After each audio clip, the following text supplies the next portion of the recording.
All right, back at it, and got some things to help out. I'm going to use a combination of heat and penetrating lubricant. So one of my favorite products is PB Blaster. Unfortunately, I don't have much left. I do also have Liquid Wrench, and Liquid Wrench would not be my first choice. I have a gallon of Liquid Wrench only because I bought it, well, it's not full, but I bought it at a yard sale or something like that for, like $1. So crazy cheap. And when you buy that much of it that cheap, you can use it more liberally, I guess. But this is one of my favorite products. There's also a product out there called, I think they still make it, called Kroil, K-R-O-I-L. So I don't know if it's called KR Oil or Kroil.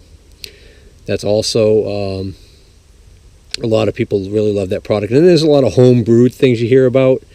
And probably the most popular concoction I've heard about, which is relatively cheap to make, is a combination of acetone and transmission fluid.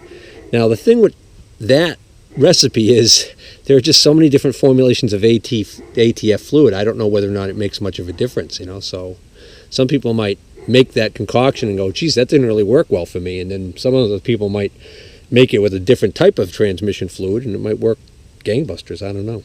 But for the store-bought stuff, this stuff I like. So we're gonna give that a liberal coating of PB Blaster. We're gonna let that soak.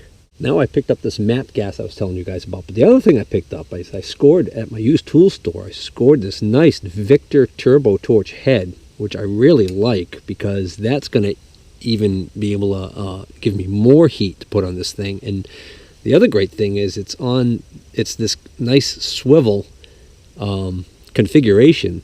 So I should be able to rig up something so that I can direct the heat on this thing and not have to sit there and hold the tank the whole time.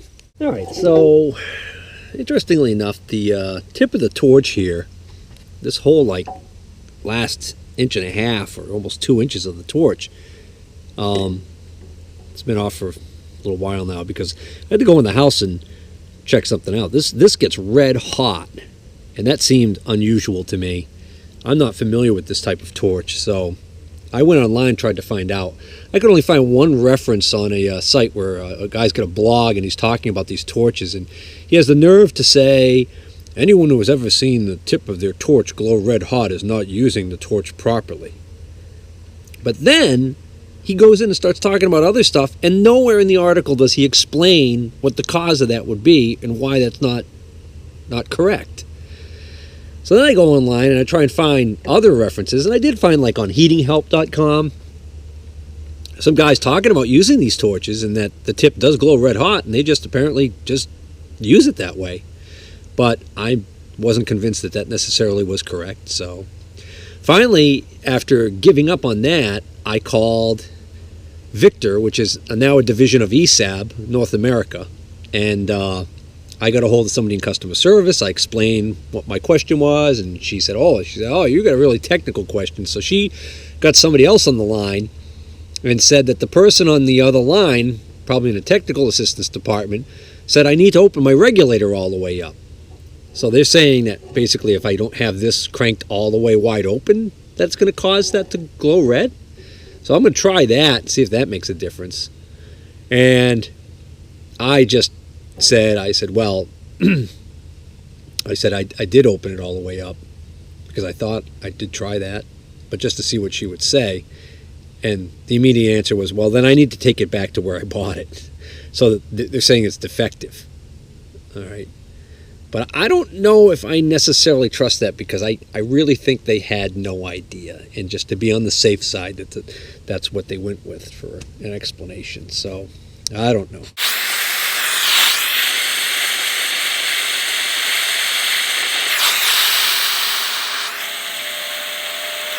Well, that's interesting. Now I can't get it to do what it was just doing before.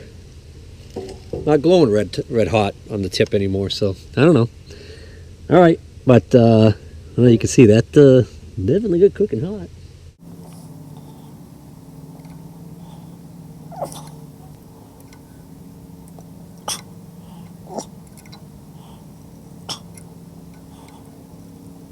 Oops. Uh-oh. Oh, that's pulling off the pin. That's exactly what I didn't want to happen. Bummer.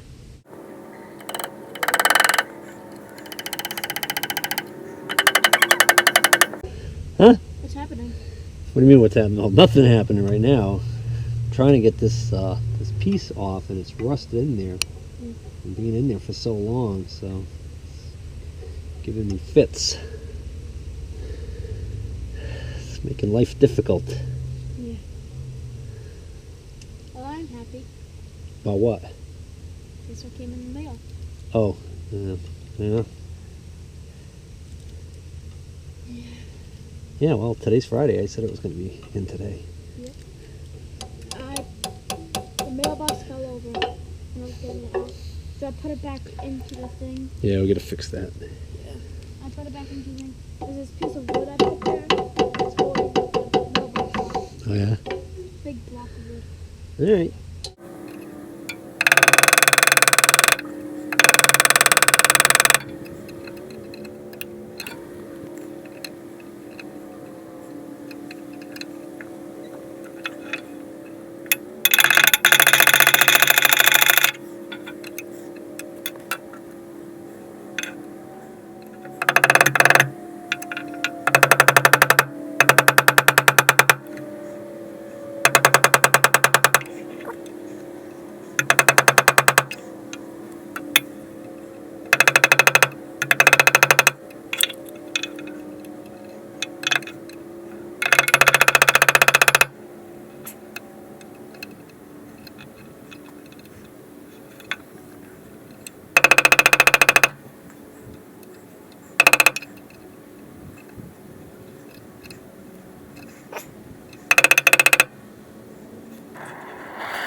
One of the problems is the heat reflecting off or flaring off the flame is dangerously close to damaging this hydraulic line. Gee, I wonder if this fitting over here would rotate up. Oh, you dummy. Could have done that a long time ago. Well, the hose was getting hot, but wasn't damaged yet, I don't believe, so. Alright. I also don't want to get too much heat into the front of this pump here. I don't know what the seal will be able to tolerate. The hydraulic seal.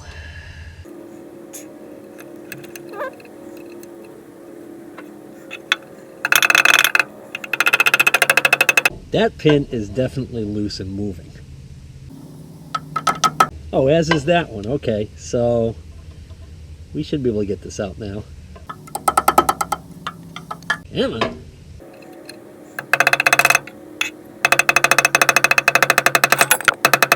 Don't panic. Just the just the PB blaster can. Hey, am I even in frame anymore? All this banging is moving the camera tripod. Oh, no, no, no! See, that's what I was afraid of. I just popped that. That's off. Now I've done it.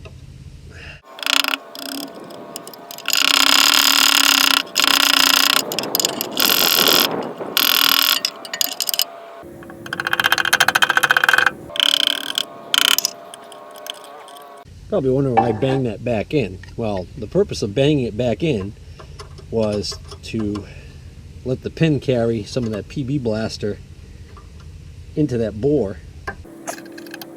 Well, the good news is, looks like I'm going to be able to get this pin out. The bad news is I managed to pull the link apart, and I'm left with a pin that's stuck behind. If I don't get this pin out before this one pops off, before the link pops off of this, I'm gonna, that pin's not gonna be exactly a cakewalk either. Pretty close now. Might be able to grab that one with vice grips and twist it and pull. Get that one out. Good news is, if I get one out, I should be able to take this whole chain off of here, and then I can work on it on the bench to drive the other pin out.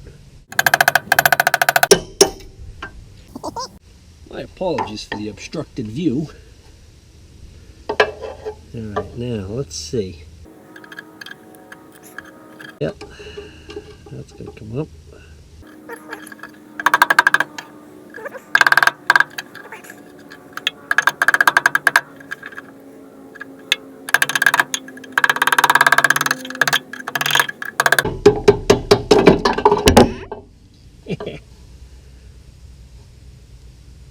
Boy, that was easy. Yeah. All right, I don't know when it happened, but this thing actually shifted and slid off of the jack almost completely. It's barely on there.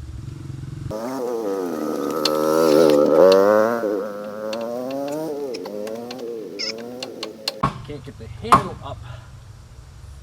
Loosen that.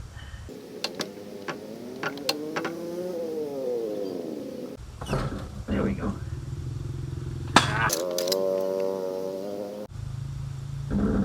Oops. All right, so I think what I should do now is hook up the chain to that lifting point up over the by the steering wheel, or where the steering wheel should be.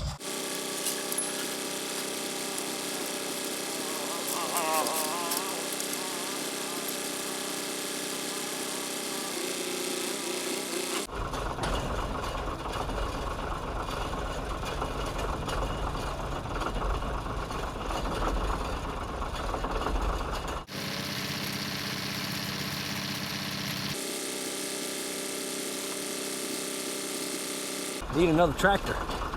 All right, so the plan is pull the tractor out a little bit using the forward tractor, and then use the Oliver to lift the loader frame up even higher so that I can clear the front wheels. All right, see, Roger, I told you I needed another tractor.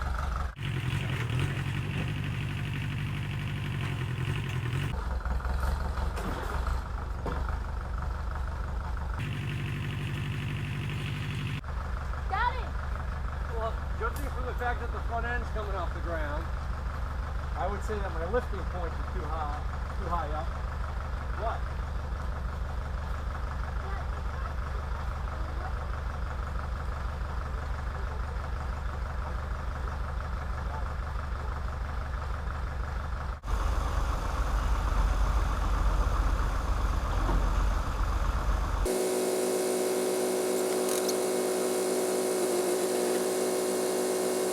All right, so I think my problem is the brush hog is just too much weight for the front end of that tractor. So I think I'm going to turn it around and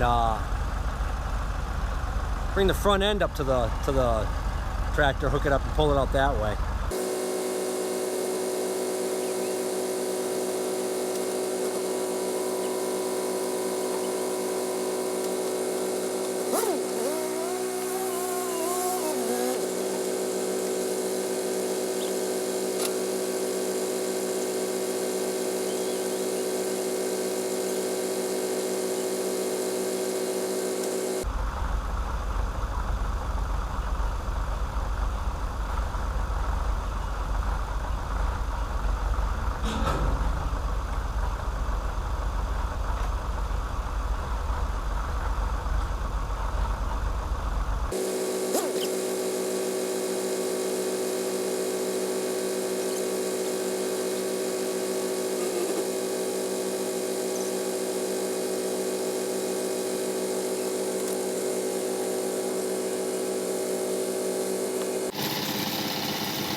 Front one?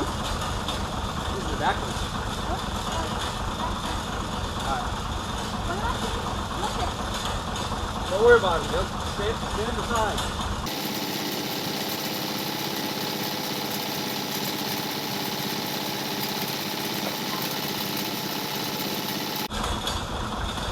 That ain't going anywhere. I decided that having it sit right here in the middle of this dirt path is going to be kind of in my way, so I'm going to move it off to another part of the field. And not only that, but then I'll be able to pull this straight forward and out and up into the yard, which is where I wanted to go with it in the first place, the tractor that is.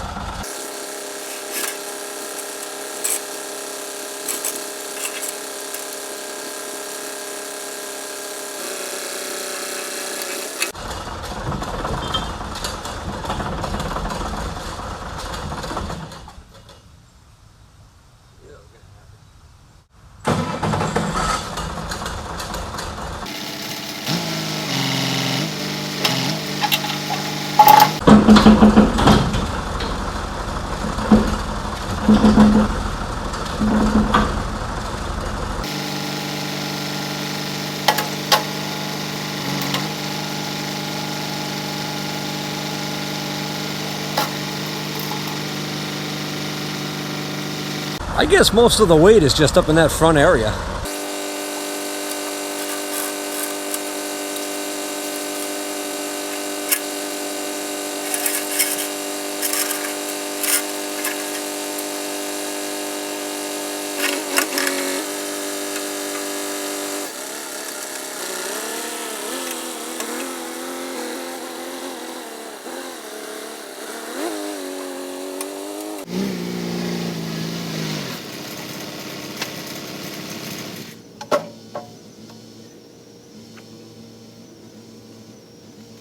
Wow, this is great to have the loader off of here and just have complete unfettered access to the motor, the distributor, everything.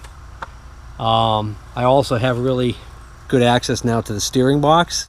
So I do think now I'm going to make another crack at removing these ugly welds and getting this box off, because it's just going to be a lot easier for me to put this together down in the workshop with proper lighting and everything, and take my time and, you know, try my best to make sure I get it together correctly, rather than messing with it out here. And also, you know, this was never meant to be this way. This never should have been done this way. So, you know, at some point I might have the need to take that cover off that goes down to, well, let's see, that must be either the front of the transmission. Well, there's a brake point for the tractor. Tractor can be halved right at that point right there. So my suspicion is that down here might just be a drive shaft. So the clutch is up here. Although this has got, you know, this has got that, what the hell they call it on this thing? Torque-o-matic, or I forgot what it is. The generic term is a torque multiplier or torque amplifier. I forgot what International Harvester had for a trade name on theirs. But essentially it's a reduction planetary gearing system, if I recall correctly, that you can shift on the fly and amplifies your torque. So a good example of why you would want that would be if you were like baling hay and you got into some really heavy stuff. You could throw the lever and the tractor would slow down and you would still have full RPMs going to the PTO, I think. I don't remember. Anyways, but that was the idea. But that, so I think that's all housed in this bell housing here, and the clutch must be in front of that, I guess, or behind it. No, it must be in front of it, and then there must be a drive shaft in here. Anyways, so the other good bit of news before I quit, I'm able to easily access the dipstick on the engine, and I'm happy to see that not only is the oil level good, the oil looks clean as can be. I see no signs of water contamination or anything in that. which is great. And that's because I did an oil change on this thing after I got it running, or when I had the oil pan off to get it running and get the get the cylinders freed up and everything. Did that motor work on it a couple years ago. Once I put the oil pan back on, I put fresh oil in it, and I didn't run it very long at all. So the oil's not black from soot because there really wasn't much combustion going on. But I was concerned about maybe that by this time that there'd been a lot of condensation. That oil being so clean and free of condensation, that makes me think, hopefully, that I didn't have a water intrusion problem up here on the top and do a number on my valves again. The reason why this head looks so rusty is because after I had the head rebuilt at the machine shop, it came back and I foolishly neglected to put primer on it. So that insta-rusted. Anyways, so I got really good unfettered access to all of the stuff that I need to. Even the radiator there. The radiator level is a little low, but what's in there doesn't smell completely skunked. It smells, smells like decent antifreeze still, which it should be. Again, new antifreeze and water mixture in there that didn't see much actual action at all. All right, so I got to quit for now. I got other fish to fry today. And, so thanks for watching, and don't forget to subscribe. Right, Mark? Yep. Right.